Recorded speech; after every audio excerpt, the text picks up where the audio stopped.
अस्सलाम वालेकुम, कैसे हैं आप लोग। मैं आपके साथ अदनान। आज कसूर के इलाके का एक वाक़या आपको सुनाने जा रहा हूं, जिसमें एक लड़की जिसके साथ जो भी लड़का दोस्ती करता तो चंद हफ्ते के बाद वो गायब हो जाता। अब ये सारी स्टोरी क्या है, इसके पीछे क्या मामला थे, वो आपको बताते हैं। आपको मैं सिर्फ यही कहना चाहूंगा कि बुरे काम का बुरा नतीजा होता है। अब इस इलाके में अलिशबा नामी लड़की है, उसका एक भाई है। अब अलिशबा जो है उसकी अशरफ नामी लड़के के साथ दोस्ती हो जाती है। अब वो आपस में बातचीत करते हैं, एक दूसरे से फ़ोन पे राब्ता।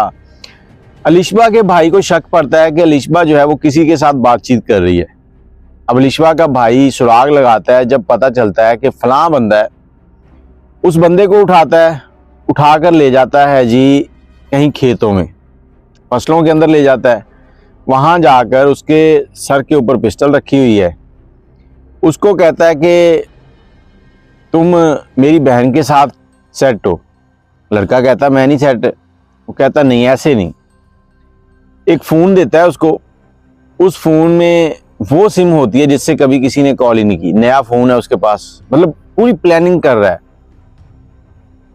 कहता है इससे नंबर मिलाओ अलिशबा का, उसको बताओ कि तुम फलां बोल रहे हो और साथ बोलो आई लव यू।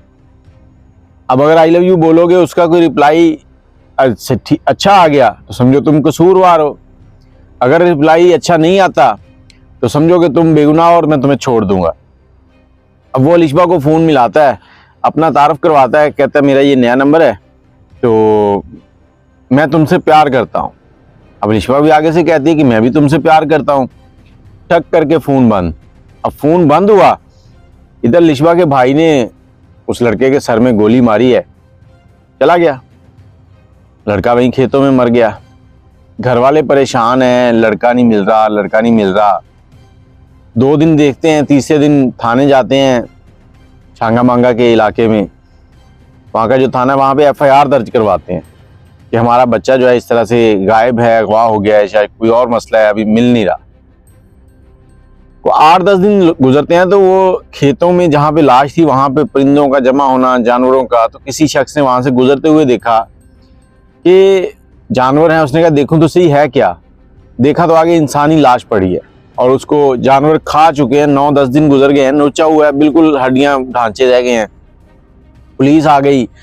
अब पुलिस जब देखती है ना इस तरह का मामला, तो जो उनके पास रिपोर्ट दर्ज होती है कि फलां बंदा जो है वो मिसिंग है, तो उन सबको वो राब्ता करती है। अब इनके घर वालों को भी राब्ता किया, उनको बताया कि इस तरह से एक बंदे का जिस्म मिला है। अब हमने वो सिर्फ आपको दिखाना है कि वो आपका बच्चा तो नहीं है, लेकिन वो हमें लग नहीं रहा कि आपका है। मतलब वो ज़हनी तौर पे पहले तैयार करते हैं ताकि आते ही कोई नया काम ना हो जाए। कोई घर में दिल का मरीज भी हो सकता है, कहीं वो ना डेड हो जाए।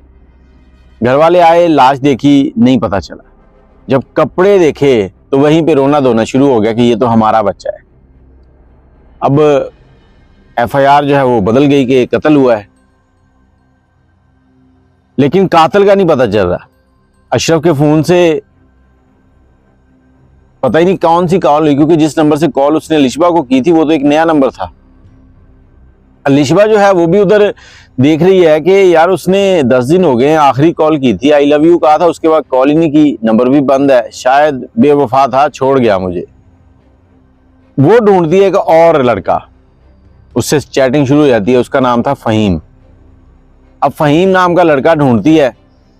इधर चंद दिन गुजरे, भाई को फिर शक हो गया कि मेरी बहन का किसी और के साथ चक्कर शुरू हो गया है। अब भाई बजाय इसके कि बहन को समझाए, उसकी शादी करे, उसने लोगों को मारने का ठेका ले लिया है। अब वो फ़हीम दूसरे लड़के को ढूंढ रहा है। पता चल जाता है जी फ़हीम नाम का लड़का है। अब फ़हीम नाम के लड़के को उठाता है, छांगा मांगा के जंगलों में ले जाता है। वहाँ जाकर फिर से वही तरीका, फ़ोन दिया, कॉल करो। कॉल करवाई और उसे कहा कि तुमने इस तरह से उसको कहना है कि मैं तुमसे मोहब्बत करता हूँ। अगर तो ऐसा जवाब आया तो ऐसे है, ऐसा जवाब आया तो ऐसे है। वो पहले वाला तरीका। और साथ उसको बताता है कि पहले भी एक लड़का था, उसने ऐसे ही कॉल की थी, वो गुनहगार था तो मैंने उसे कत्ल कर दिया था। अब वो दोबारा कॉल करवाता है, वो बताता है कि मैं फलां फ़हीम बोल रहा हूँ, तो मैं तुमसे प्यार करता हूँ। अब ये वो फ़हीम नहीं था जो असली था, मतलब बंदा मिस्टेक हो गया। लड़की कहती शट अप, फोन बंद कर देती है। अब इसका भाई जो है लड़की का, अलिशबा का, वो इसको छोड़ता है, छोड़कर कहता है ठीक है तुम बच गए हो, मैं बंदा छोड़ता नहीं हूं, लेकिन तुम्हारी किस्मत अच्छी है, अब चुप करके ना सीधे घर चले जाओ, किसी को बताया तो फिर मार दूंगा। थांगा मांगा के जंगलों से लड़का निकला है डरा हुआ, सीधा थाने जाता है। थाने जाकर बताता है सारी कहानी। अब पुलिस एक्टिव होती है, पुलिस जाके अलिशबा को पूछती है, दूसरों को पूछती है, तो अलिशबा का जो भाई है वो कसूरवार है। फहीम, जो अगर असली वाला फहीम उठा लिया जाता तो शायद वो भी मर जाता।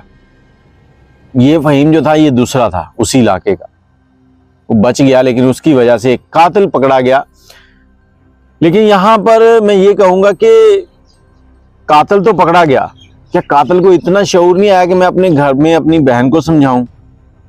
अपने भाई जो हैं उनको, दूसरों का, अपनी बहनों को तंग करना अच्छा नहीं लगता, लेकिन जब आपके अपने घर से ही किसी को मैसेज जा रहा हो कि मैं तुमसे दोस्ती करना चाहती हूं, तो फिर दूसरों का क्या कसूर है? आप बजाय अपने घर को ठीक करने के, आप पूरे इलाके को खत्म करने के लिए चले हुए हो। लड़कियों को भी चाहिए कि वालिदैन की, भाई बहन, उनकी इज्जत का ख्याल करें, और मोहल्ले के जो लड़के हैं या जो भी जवान लड़के हैं उनको चाहिए कि आपकी परवरिश का तभी पता चलता है जब आप एक अच्छे, मैच्योर और दूसरों की इज्जत करने वाले बनते हैं। ये कसूर का वाकया है, और कसूर इस तरह के वाकयात में काफ़ी आगे बढ़ता जा रहा है। कभी ज़ैनब का कत्ल, कभी कुछ और, कभी कुछ और। ये सारे मामला क्यों हो रहे हैं? क्या रियासत वहाँ प्रॉपर टाइम नहीं दे रही?